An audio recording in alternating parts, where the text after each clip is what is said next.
Hello students and viewers, welcome again to our online class grammar Ravi sir से। स्टूडेंट्स, जैसा कि आप जानते हैं, हम लोग इस समय सब्जेक्ट और वर्ब के एग्रीमेंट के बारे में पूरा पढ़ रहे हैं। ठीक है, इसके पहले हम 3 वीडियो अपलोड कर चुके हैं आपको लिए, और ये हमारा चौथा वीडियो है जो कि हम आपको दे रहे हैं। स्टूडेंट्स, आज हम लोग क्या पढ़ने वाले हैं? आज हम लोग पढ़ने वाले हैं ऐसे सब्जेक्ट्स जो ऑफ फ्रेजेस वाले होते हैं, यानी जो सब्जेक्ट्स ऑफ फ्रेजेस वाले होते हैं उनके साथ वर्ब कैसे बिहेव करती है, ये चीज आज हम लोग इन डिटेल पढ़ने वाले हैं। तो स्टूडेंट्स, पहले ऑफ फ्रेजेस वाले हम वर्ड्स जरा समझ लें। हमने यहाँ लिखा हुआ है ए लॉट ऑफ या लॉट्स ऑफ। स्टूडेंट्स, अगर हम इसको डिटेल में लिखते तो बहुत घना हो जाता है, ठीक है, इसलिए हम आपको एक्सप्लेन करते हैं, आप सब समझ जाएंगे। ठीक है, और हमने शॉर्टकट में लिखा ए लॉट ऑफ वर्ड होता है या लॉट्स ऑफ होता है। ए नंबर ऑफ और द नंबर ऑफ दो अलग हो गए। ठीक है, majority of, much of, many of और ये मोस्ट ऑफ। ठीक है, ये चीज समझ गए, मेजॉरिटी, मच और मेनी। ठीक है, ये 3 एम हमने इसलिए लिखा हुआ है। अगला क्या है? Proportion of, part of, percentage of, fractions of. ठीक है, यहां पर हमने ऑफ नहीं लिखा, यहां हम ऑफ लिख देते हैं। ठीक है, और इसी से जुड़ा, ठीक है, रिमाइंडर ऑफ, रेस्ट ऑफ, ये वर्ड्स भी हम लोग ऑफ फ्रेजेस में यूज करते हैं। ठीक है, एक गुड डील ऑफ, दूसरा वर्ड क्या इसे बनता है? एक ग्रेट डील ऑफ। ठीक है, आप किसी भी बुक्स में पढ़े होंगे, ये सब वर्ड्स आपको मिलेंगे। Some of, one of, none of. ठीक है, कंफ्यूज होने की जरूरत नहीं है। Some of, one of, none of, ये वर्ड्स स्टूडेंट्स मोस्टली आप पाएंगे कि ऑफ फ्रेजेस हैं, और हमें ये समझना है कि इनके साथ जब सब्जेक्ट रहता है जो, वो उसके साथ वर्ब कैसे बिहेव करती है। यहां पर हम और अगर लिख दें, और क्या वर्ड है? एम्प्टी ऑफ, सॉरी, यहां पर हम क्या लिख सकते हैं? प्लेनिटी ऑफ, प्लेनिटी ऑफ, इनफ ऑफ। ठीक है, प्लेनिटी ऑफ, इनफ ऑफ, ये वर्ड्स भी यूज होते हैं सेंटेंसेस में। ठीक है, तो स्टूडेंट्स, आइए जरा हम लोग कुछ एग्जांपल्स लेते हैं और ये समझते हैं कि आगे चीजें इसमें कैसे होती हैं। इससे पहले कि हम लोग स्टूडेंट्स एग्जांपल्स पे आए, हम इसके कॉन्सेप्ट को आपसे डिस्कशन करना चाहते हैं। इसका कॉन्सेप्ट क्या है स्टूडेंट्स? इसका कॉन्सेप्ट ये है, आपके बाद जो वर्ड आया, ठीक है, वो नाउन हम ये चेक करेंगे कि वो काउंटेबल है कि अनकाउंटेबल है। क्या देखेंगे? आपके बाद जो वर्ड आया है वो काउंटेबल है या अनकाउंटेबल है। अगर अनकाउंटेबल है तो वर्ब हमारा क्या होगा? सिंगुलर होगा। अनकाउंटेबल के साथ हमेशा वर्ब सिंगुलर होती है। ये कॉन्सेप्ट आप ध्यान रख लीजिए। अच्छा, ये बताइए क्यों ऐसा होता है? क्यों ऐसा होता है? अनकाउंटेबल नाउन हमेशा as a collective noun behave करती है, as a single unit role play करती है। ठीक है, as a unit role play करती है, एज ए होल उसका मीनिंग निकलता है। इसलिए स्टूडेंट्स, अनकाउंटेबल के साथ हमेशा सिंगुलर वर्ब का यूज किया जाता है। ये चीज आप ध्यान रख लीजिए। ठीक है, अब अगर हमारा नाउन काउंटेबल है तो वो सिंगुलर में या प्लूरल में, यही दोनों फर्क भी होता है। काउंटेबल नाउन, अनकाउंटेबल नाउन में क्या फर्क होता है? अनकाउंटेबल नाउन हमेशा सिंगुलर होता है, लेकिन काउंटेबल नाउन हमेशा सिंगुलर और प्लूरल दोनों होता है। ठीक है, तो अब हम काउंटेबल नाउन पढ़ रहे हैं तो या तो सिंगुलर होगा या तो प्लूरल होगा। सिंपल एग्रीमेंट क्या है वर्ब से सब्जेक्ट का इस मामले में? अगर सब्जेक्ट प्लूरल है तो वर्ब प्लूरल होगी, अगर सिंगुलर है तो सिंगुलर होगी। ये agreement between the subject and verb है। इस परिप्रेक्ष्य में इस नियम को कितना ओबे हो रहा है, ये चीज हम यहाँ पर, अगर कहीं कुछ गलत है तो हम उसको आइडेंटिफाई करेंगे। ठीक है, आइए यहाँ पे, a lot of toys are in the shop. ठीक है, ए लॉट ऑफ, स्टूडेंट्स हमने यहाँ पर लिखा ए लॉट ऑफ, इसके साथ और भी वर्ड्स यूज हो सकते हैं। लॉट्स ऑफ हो सकता है, ए नंबर ऑफ भी हो सकता है, द नंबर ऑफ भी हो सकता है। ठीक है, मोस्ट ऑफ टॉयज, ठीक है, मेनी ऑफ द टॉयज, ठीक है। अगर हम परसेंटेज की बात करें तो 10% ऑफ, क्वार्टर की बात करें, एक पोर्शन की प्रोपोर्शन की बात करें तो क्या होगा, 2/3 हो सकता है, 1/4 हो सकता है, कुछ भी हो सकता है इस जो एक प्रोपोर्शन को शो करे, ठीक है। एक गुड डील ऑफ, ठीक है। ऐसे वर्ड्स कहीं भी जो हम लोग यहाँ पर यूज करते हैं तो हमें ये देखना है, तो अब उसके साथ सब्जेक्ट क्या है, जैसा कि अभी हमने नियम को डिस्कस किया, तो ये क्या है, a lot of toys. Toys क्या है, काउंटेबल नाउन है, ठीक है, काउंटेबल है। और ये यहाँ पर हमको क्या दिख रहा है, ये प्लूरल है। तो प्लूरल के साथ वर्ब क्या होनी चाहिए स्टूडेंट, प्लूरल वर्ब होनी चाहिए। तो यहां पर अगर ये आर लगा है तो गलत क्या है, इसका मतलब ये बिल्कुल ठीक है। A lot of toys are in the shop, ठीक है। अब यहां देखिए दूसरा, यहां पर हमने लिखा है, अगर है ए लॉट ऑफ टॉयज की जगह वाटर हो, ठीक है, आर इन द शॉप अगर लिखा जाए या और इन द पॉन्ड लिख दें तो इसका मतलब क्या हुआ स्टूडेंट, वाटर क्या है, वाटर एक अनकाउंटेबल नाउन है और अनकाउंटेबल नाउन हमेशा अपने साथ सिंगुलर वर्ब लेता है। तो अगर यहां लिखा जाए ए लॉट ऑफ टॉयज की जगह a lot of water are in the pond तो गलत हो जाएगा, होगा क्या, a lot of water is in the pond, ठीक है स्टूडेंट। तो हमको लगता है कि ये चीज मैंने आपको यहाँ पर पहले ही एग्जाम्पल के पहले आपको बहुत ढंग से एक्सप्लेन कर दी है, ठीक है। अगला क्या है sentence, a large number of army was deployed. Students हमने हमेशा बोला है कि हम आज के बाद हम पकड़ेंगे नाउन को, नाउन क्या है, ठीक है। यहां पर नाउन क्या है, आर्मी। आर्मी क्या है, कलेक्टिव नाउन है, ठीक है। और जो मीनिंग निकल रहा है वो भी निकल रहा है कि वो एज ए यूनिट है, ठीक है, बिखरी हुई नहीं है सेना। तो क्या हुआ, इसके साथ वर्ब सिंगुलर होगा। तो और वाज है तो बिल्कुल करेक्ट है, कोई इश्यू नहीं इसमें, ठीक है। यानी हमें ये जानना चाहिए कि जो चीजें लिखी हैं अगर वो सही है तो किस लॉजिक के तहत सही है, क्या कॉन्सेप्ट है उसके पीछे, इसलिए सही है, ठीक है। Much of water is wasted. अगला है much of books are good. दो सेंटेंसेस हैं स्टूडेंट, ठीक है। हमें ये समझना है कि सही क्या है, गलत क्या है, या दोनों सही है या दोनों गलत है, ठीक है। स्टूडेंट्स मच ऑफ हमेशा आप ध्यान रखिए कि ये अनकाउंटेबल नाउन के साथ यूज होता है, ठीक है। क्या, अगर इस चीज को आप दिमाग में डाल देंगे, मच ऑफ हमेशा अनकाउंटेबल नाउन के साथ यूज होता है, तो अगर मच ऑफ के साथ काउंटेबल नाउन यूज हुआ है तो वो तुरंत वहीं पर गलत हो गया। मैटर नहीं करता है कि उसके साथ जो वर्ब हुए उसको सेटिस्फाई कर रहे हैं, यानी उस सेंटेंस में अगर काउंटेबल नाउन है अगर वर्ब भी प्लूरल है तो इसका मतलब ये नहीं हुआ कि वो सेंटेंस सही होगा। और अगर वो अनकाउंटेबल है तो उसके साथ वर्ब सिंगुलर होनी चाहिए। ये चीज अगर है तो बिल्कुल करेक्ट है। यहां पर वही चीज है, much of water is wasted. यहां पर वाटर क्या है, अनकाउंटेबल नाउन है, उसके साथ इज लगा है तो क्या है, बिल्कुल परफेक्ट है, कोई इश्यू नहीं है, ठीक है। वाटर को हम काउंट नहीं कर सकते तो सिंगुलर वर्ब यूज हुई है। अब देखिए much of books are good. तो बुक्स क्या है, काउंटेबल नाउन है, बुक्स क्या है, काउंटेबल नाउन है। तो काउंटेबल नाउन के साथ क्या मच के साथ काउंटेबल नाउन यूज होता है, नहीं होता है। ये कहीं आप लिख लीजिए, कहीं पर आप दिमाग में अपने नोट्स बना लीजिए। तो इस लिहाज से ये चीज यहां पर गलत हो गई, ठीक है। अगला है none of his words are satisfactory, none were invited, ठीक है। दो सेंटेंस हम एक साथ पढ़ रहे हैं स्टूडेंट। बात जब नन की आती है, ठीक है, नन ऑफ की आती है, स्टूडेंट्स हम लोगों को वही नियम चेक करना है कि ऑफ के बाद जो वर्ड आया है, जो नाउन है, जो वर्ड एज ए नाउन है, ठीक है, वो किस रूप में है, काउंटेबल में है या अनकाउंटेबल में है। अगर अनकाउंटेबल में है तो हमें कुछ नहीं सोचना है, उसके साथ सिंगुलर वर्ब का यूज कर देना है, ठीक है।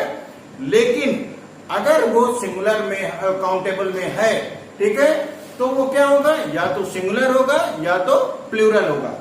स्टूडेंट्स यहां पर एक चीज डिस्कशन करना चाहता हूं कि इंग्लिश जो ग्रामरियंस है उनके बीच में कुछ डिफरेंसेस हैं। इसको लेकर के कुछ एक लोग, कुछ एक एक्सपर्ट कहते हैं कि नन जो है वो प्लूरल का भी सेंस देता है। सिंगुलर का तो मीनिंग है निकलता ही है, बट बैक एंड से ये नन जो है, नन ऑफ जो है प्लूरल का सेंस देता है।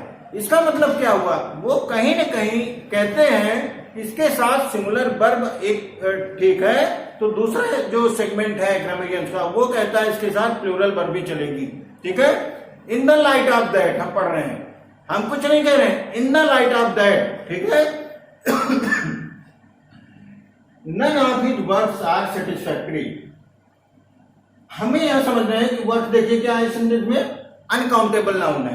ठीक है, तो अनकाउंटेबल नाउन के साथ आर चलेगा क्या, आर चलेगा क्या, अनकाउंटेबल नाउन के साथ हमेशा सिंगुलर वर्ब का यूज होता है। तो यहां पर ये गलत हो गया, क्या होना चाहिए, इज होना चाहिए। ठीक है, लेकिन यहां पर देखिए नन वर इनवाइटेड, यहां पर देखिए ये वर लगा हुआ है।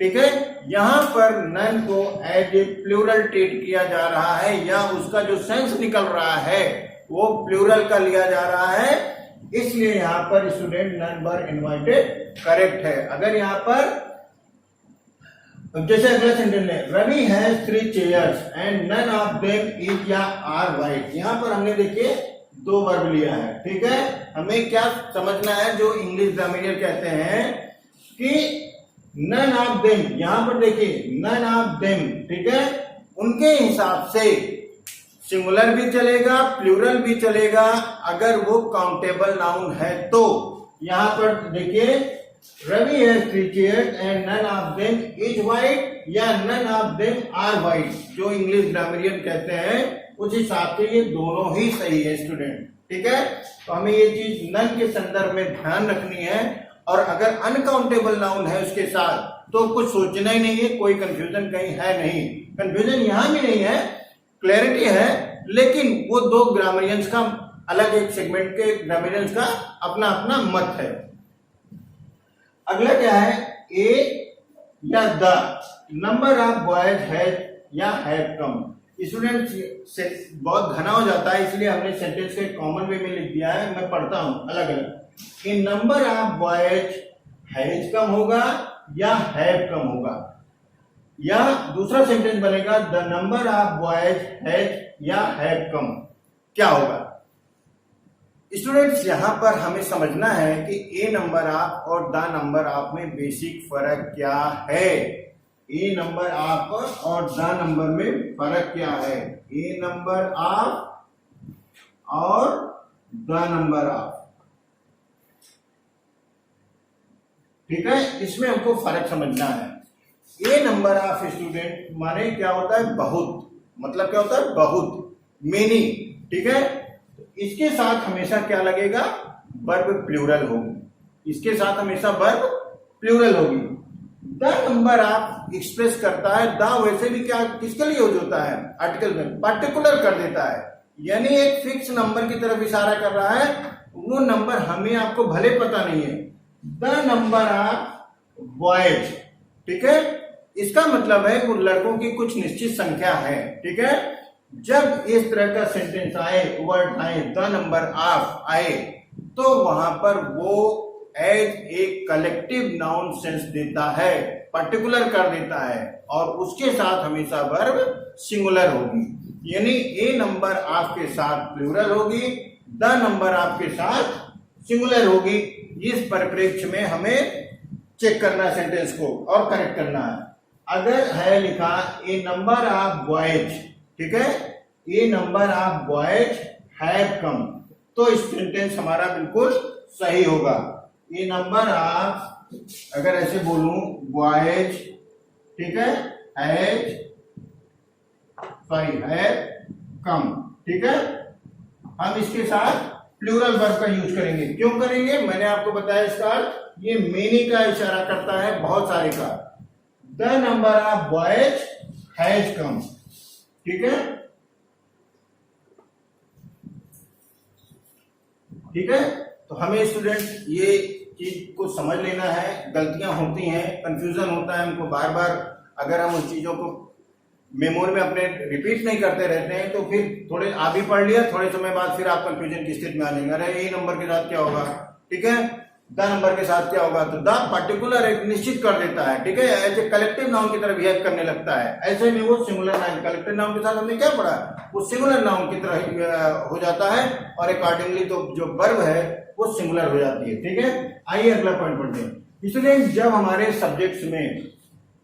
सब्जेक्ट में डिस्टेंस आए, टाइम आए, ठीक है, और क्या है, मास आए, अमाउंट आए, वेट आए, ठीक है, तो हमें जरा वहां पर कैसे वर्ब को समझना है, वर्ब के रोल को कैसे समझना, वो सिंगुलर होगी, प्लूरल होगी, या अगर होगी तो क्यों होगी, कैसे होगी, ये चीज समझना है।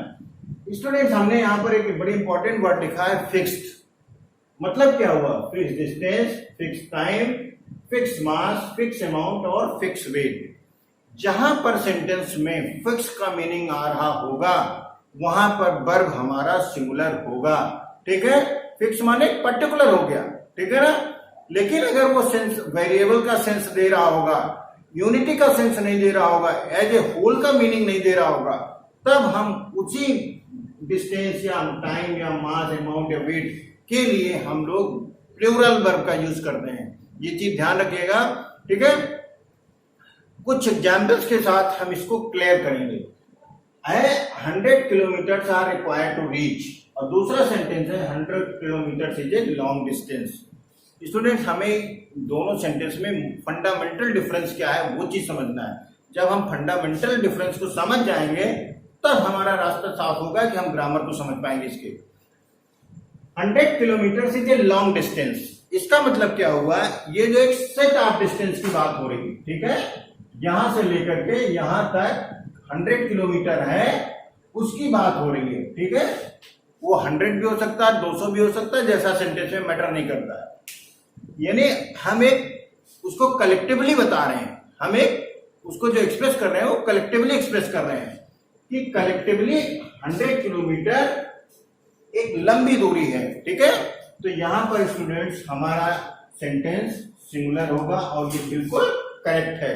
अगर यहां लिखा रहता है 100 kilometre are a long distance, तो वो हमारा वेरिएबल का सेंस लेता, लेकिन यहां पर जो मीनिंग दे रहा है सेंटेंस वो वेरिएबल का नहीं दे रहा है, ठीक है, वो फिक्स का दे रहा है। तो ऐसे में स्टूडेंट हम लोग सिंगुलर वर्ब यूज करते हैं। लेकिन अगर वेरिएबल का सेंस है, वेरिएबल का मतलब अलग अलग, बिखरा हुआ, ठीक है, बदलाव के साथ, चेंजेस के साथ, 100 kilometre are required to reach, यानी 100 किलोमीटर की जो बात हो रही है वो फिक्स नहीं है, एक एक दो दो करके किलोमीटर की चर्चा हो रही है यहाँ पर, ठीक है, एक साथ बात नहीं हो रही है, ठीक है। ये चीज को जरा बाल के बराबर जो अंतर आता है मीनिंग समझने में, वो चीज आपको समझना है, ठीक है। यहाँ पर पूरा एक सेट ऑफ 100 किलोमीटर बोल रहा है, ठीक है, एक कलेक्टिवली मतलब मीनिंग निकल रहा है, और यहाँ पर वही चीज मीनिंग बदल जा रही है, कलेक्टिव सेंस नहीं है।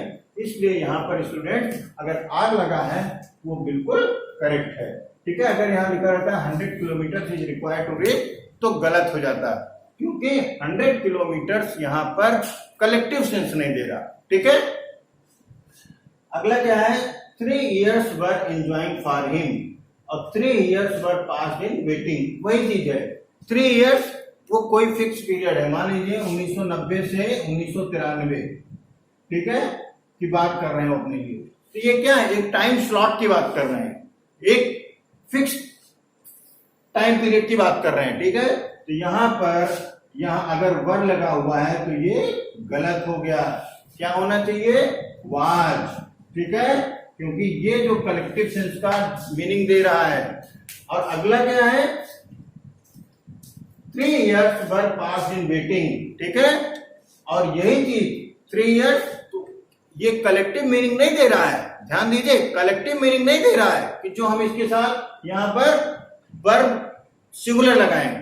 इस लिहाज से यहाँ पर अगर वर्ब लगा हुआ है प्लूरल में तो ये बिल्कुल करेक्ट है, ठीक है। अगला क्या है, 5 kilogram is not a heavy wait, ठीक है, 5 kilogram is not a heavy wait, ठीक है। तो 5 किलोग्राम के एक सॉलिड 5 किलोग्राम की बात हो रही है कलेक्टिवली, ठीक है, टुकड़ों में बात नहीं हो रही है। तो यहां पर स्टूडेंट्स अगर इज लगा है तो गलत क्या है, अगर इज लगा है तो गलत क्या है, अगर यही लिखा होता 5 kilometre are not a heavy weight तो गलत हो जाता। क्यों? क्योंकि मीनिंग इसका कलेक्टिव सेंस है। ठीक है, कलेक्टिव सेंस हमेशा, कलेक्टिव नाउन हमेशा अपने साथ प्लूरल लेता है, सॉरी सिंगुलर वर्ब लेता है। अगला देखते हैं, 50,000 rupees is a handsome amount, यानी जो बात हो रही है 50,000 रुपए की, वो कलेक्टिव में बात हो रही है, यानी 50,000 रुपए इकट्ठे की बात हो रही है। ठीक है, एक हैंडसम अमाउंट है, तो यहाँ पर इज अगर लगा है स्टूडेंट तो बिल्कुल करेक्ट है। ठीक है, अगर यहीं पर देखिए 50,000 rupees were spent in the function, तो 50,000 किसी फंक्शन में 50,000 रुपए अगर खर्च होते हैं तो ऐसा नहीं है आपने 1,000 यहाँ दिए, 2,000 वहां दिए, 3,000 ये दिए, 5,000 ऐसे ऐसे करके पूरा 50,000 पहुंचा, तो वो कलेक्टिवली नहीं हुआ है, एक साथ नहीं हुआ। इसलिए यहाँ पर स्टूडेंट्स अगर वर लगा है तो ग्रामेटिकली बिल्कुल सही है। ठीक है, हमने स्टूडेंट्स आपको पूरा ब्रीफ किया। ये चीज बड़ी इंपॉर्टेंट है, इंपॉर्टेंट हर चीज है।